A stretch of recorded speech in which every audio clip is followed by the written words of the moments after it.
सवाल कहा है कि जब देश का प्रधानमंत्री हिंदू, मंत्री सभी राज्यों का हिंदू, तो कैसे धर्म खतरे में है?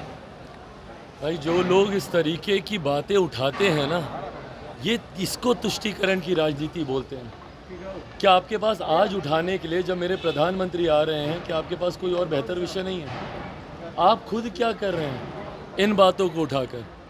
और आप बोलेंगे ये सारी बातें, जिन्होंने खुद अपना समीकरण जातीयता के आधार पर, सांप्रदायिकता के आधार पर बनाया हुआ है। जब ये लोग MY समीकरण की बात करते हैं तो किस चीज़ की बात करते हैं? बिहार में जातीयता को बढ़ावा देने की ना, सांप्रदायिकता को बढ़ावा देने की। भाई मैं भी MY की बात करता हूँ, पर मेरे MY में महिला हैं और युवा हैं। जात पात धर्म मज़हब से उठकर जाति की नहीं, जमात की बात, हर जमात की, हर जाति हर धर्म की महिला है, जाति हर धर्म के युवा की हम लोग बात करते हैं। पर ये लोग जब बात करते हैं, ये लोग सिर्फ तुष्टीकरण की राजनीति को साधने का, सिर्फ धर्म के आधार पर बिहार को बांटने का, और यही काम इन्होंने दशकों से किया है ना। जाति के आधार पर बांटा, धर्म के आधार पर बांटा, अब तो क्षेत्रवाद के आधार पर भी बांटते हैं कि भाई ये बिहारी है तो ये यहाँ का नहीं है, ये वहाँ का नहीं है। आप जब एक बिहारी को बिहारी ही नहीं समझते हैं और आप उस तक पे ये बोल देते हैं कि ये तो दूसरे क्षेत्र का है, इस क्षेत्र का नहीं है, तो अब इससे ज़्यादा बांटने की राजनीति और कौन करेगा? हकीकत है पूरे चुनाव में विपक्ष के पास कोई मुद्दा नहीं है। हम लोगों को विकास के नाम पर ये लोग घेर नहीं सकते। जैसे विकास के नाम पर घेरेंगे, सीधा सामने से सवाल आएंगे।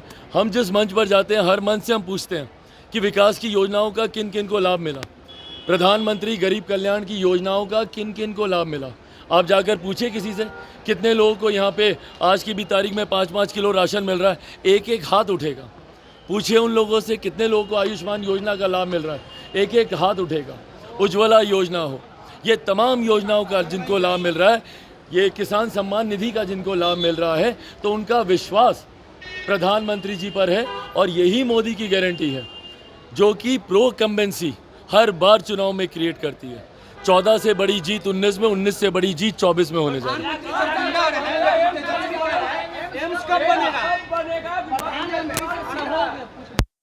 है। समय पर उसका भी निर्माण कार्य पूरा हो जाएगा। पर जिनको आज इतनी चिंता है, उन्होंने अपने ज़माने में क्या किया अस्पतालों को लेकर? भाई आप स्वास्थ्य मंत्री भी रहे थे ना, आप जाकर एम्स तो भैया केंद्र सरकार के अंतर्गत है, हम लोग बनाएंगे भी चलाएंगे भी। दिल्ली से लेकर पटना तक के सारे एम्स सुचारू रूप से चल रहे हैं।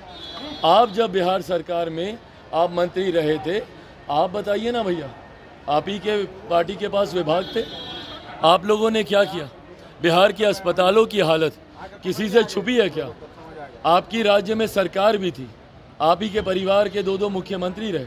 ऐसे में बिहार की स्वास्थ्य सेवाएं क्यों नहीं बेहतर हो पाई?